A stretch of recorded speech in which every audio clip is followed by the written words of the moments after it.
we get into your Friday morning. All right, Nick, it's a bittersweet moment here for us at 6 News. It is. It's your last sports overtime. Man. How are you feeling?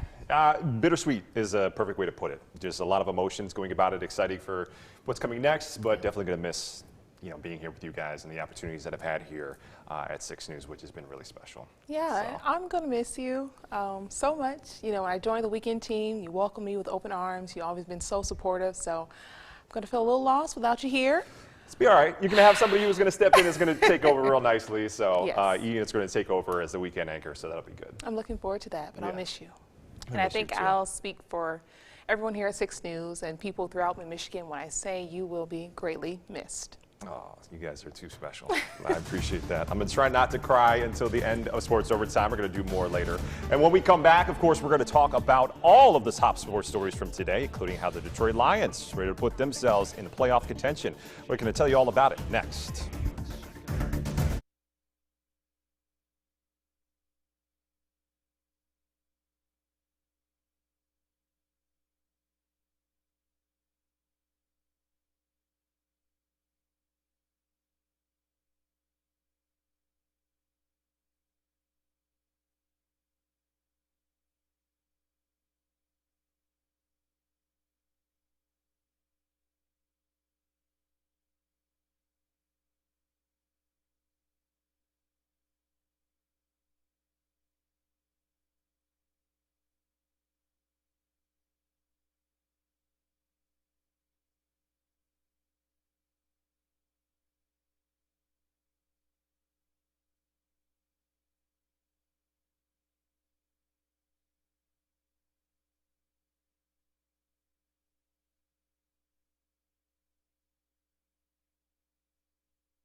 This is Sports Overtime.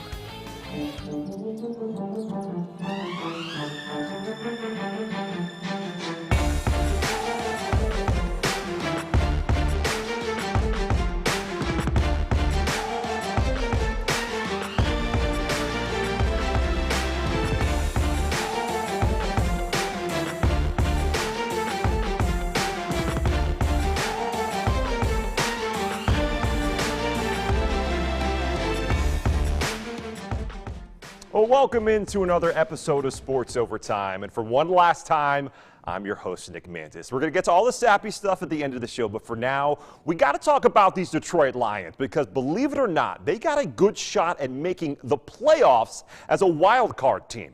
And it's all because of what they were able to do today against the Jacksonville Jaguars. So let's fill up the car and head over to Ford Field. Lions fans excited to see the 12th pick in the draft, Jamison Williams in uniform. He had limited playing time coming back from that torn ACL. But his fellow wide receiver Amon-Ra St. Brown looking like the Pro Bowl candidate that he is, snacking the Lions' second touchdown of the day.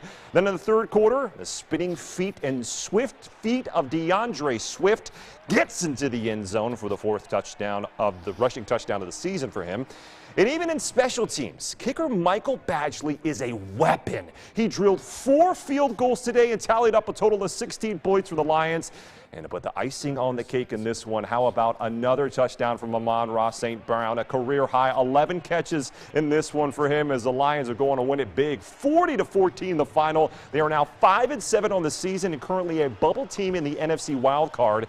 And head coach Dan Campbell likes their chances. I think we can compete with anybody. You know, and you got to do all the things right to win, as we all know. It doesn't matter who you play. It doesn't matter what the record is. If you don't play clean enough football, you turn the ball over, you don't get takeaways, you get a ton of penalties, then no, you're not going to win. Doesn't matter who you play. But when we do things right, I like our odds. We feel like we can, and we believe we can. Yeah, certainly. We've beaten good teams. We've beaten teams with lesser records. We've dominated teams, and we've had our times where we've struggled. But in the last 5 games, we've been playing good football and taking care of the ball on offense, causing turnovers on defense, and clean in the kicking game. It's a pretty good formula, and we've been doing that. And it feels good. That was as complete team win as I've been a part of. And it was really, really well done, and proud of our guys.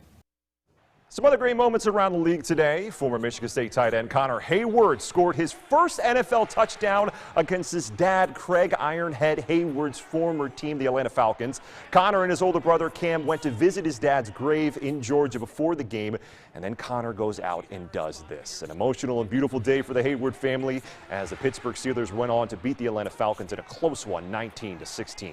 And down in Houston, former Michigan Wolverine Donovan Peoples-Jones takes this punt return through the Houston Texans defense 76 yards to the casa for some chips and queso, helping the Cleveland Browns beat the Texans 27-14.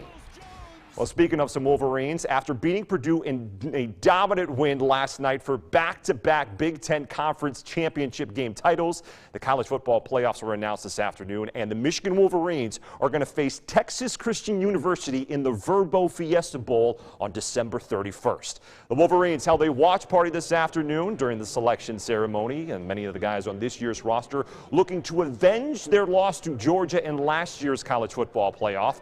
And for guys like Donovan Edwards, it's another great opportunity to show how good the winningest team in program history can be against one of the other best teams in the nation. You know, just being out here with my guys and, you know, like just being here with them, it's awesome. You know, we were here last year and, you know, we didn't come up to what our goal was last year. And this year's our opportunity to come up with our priority goal. It's kind of what we expected. None of us really thought that TCU should have been penalized for a conference game loss. They finished the season undefeated, and you know, like I said, this is what we were expecting. Well, over on the court, the Michigan State men's basketball team started its Big Ten schedule this evening, and they did so with some much-needed help in the return of Jaden Akins, who was out with an injury the past few games. The Spartans opened the Big Ten play against Northwestern, the Wildcats, who were looking to upset the Spartans and send the entire Breslin Center home in a huff. The Wildcats' Boo Buie has had career-high games against the Spartans, something about playing the green and white that he just enjoys. And the Wildcat shooters were locked in early in this one. Chase Adige lines ones up and drains it. He finished with 15 points. The Wildcats took a 1-point lead into the break. The second half, the Spartans mounted a comeback thanks to Madi Sissoko with the one-handed jam and jelly, getting the Breslin Center fired up and the momentum back in the Spartans' favor. Then with less than a minute to play, A.J. Hogarth drives the lane and somehow gets this layup to fall to make it a 1-point game. The Spartans got to get a stop, though. Buie had an answer for that with his own circus shot. He finished with a game-high 20 points as the Wildcats were going to win it 70-63. And Tom Izzo had high praise for how Northwestern won this one. We didn't play good enough, and they did a hell of a job. I thought out-coached us, out-played us, out-toughed us, and that's a good team. I got 4 guys back that have played a lot of minutes, and those 3 guards are really good, and we let Barry get going early, and couldn't find a way to hang on once we got in the foul trouble second half. So. All right, well, it's time for us to take a timeout, but when we come back, we're not done talking about some hoops because the Michigan Wolverines had a huge game against Kentucky Wildcats today.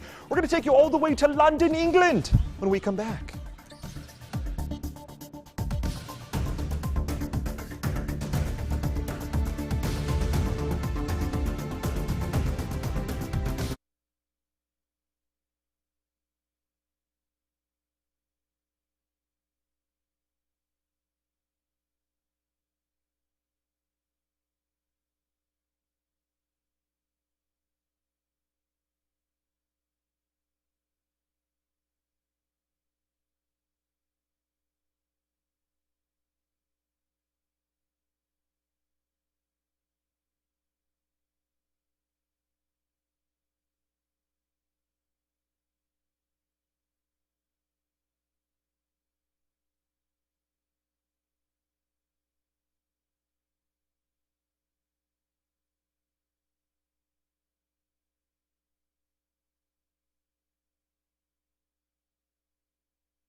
Welcome back, everyone. The Michigan basketball team has been enjoying its time overseas this week. All smiles, just like head coach Juwan Howard, as they've toured London, England, ahead of their showdown with the Kentucky Wildcats today. Over to London we go. Both teams tipping off at the O2 Arena. And early in this one, the usual big dogs were biting. Hunter Dickinson lays it off the glass for two of his game-high 23 points. The Wildcats came right back with their big man. Oscar Tshiebwe finds his way through the Wolverines' defense to put home 2 tough points, keeping the game close all the way through. And it came down to the final possessions. Dickinson with the block. The Wildcats get the ball back and swing it around to Cason Wallace for a huge three, helping the Wildcats go on to win it 73-69. Well, this part is never easy. As we mentioned earlier, this is my last sports overtime as I move on to my next adventure. It's been an absolute pleasure to be part of the team here at WLNS and to bring you the sports that you've needed during the good times, as well as trying to be a flash of joy during the dark days of the pandemic. I can't tell you how thankful I am to my entire support system at home and the team here at the station, but especially you, the viewers, who made this job so much fun. From the moment I got here, you guys welcomed me with open arms, and even this past week, I was given a wonderful send-off at a high school basketball game. The people here will make this job so much more fun and reminds us how often it's truly worth it. I'm going to take with me the wonderful kindness of the people here in Mid-Michigan and that Midwest mindset to be nice to your neighbor, even as both of you freeze your faces off as you walk into Myers. I thank you from the bottom of my heart for watching and wish you and yours a happy and healthy holiday season. Good night, everyone.